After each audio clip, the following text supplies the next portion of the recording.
to let your user select from a number of related options? Add toggle buttons to your app to do just that. To build your toggle buttons, provide a list of the widgets you want to use for this set of buttons.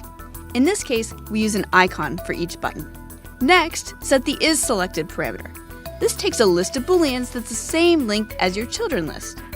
The isSelected list controls which of the buttons, if any, are selected. Here, we control what buttons are selected with a variable inside a stateful widget. Lastly, pass a function to onPress to respond when the user presses a button. You can control selection behavior, such as how many buttons are allowed to be selected, with this function. And now you've got a nice row of toggle buttons. There are a lot of other parameters that let you customize the look of your buttons if you don't want them to inherit your app defaults.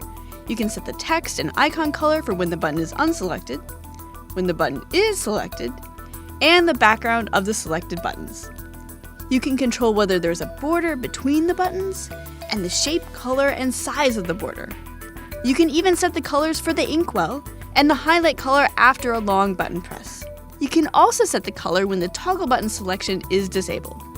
If your app is running in an environment with a keyboard, you can customize the color to indicate the button is in focus. And if the app is running in an environment with a mouse, you can set the hover color too. For more on toggle buttons and all the other Flutter widgets, head over to flutter.dev. Wow, that was amazing. Hi, I'm Fitz from the Flutter team. On December 11th, we're going to have Flutter Interact. We'll have a live stream here for you to watch, and I hope you can join us.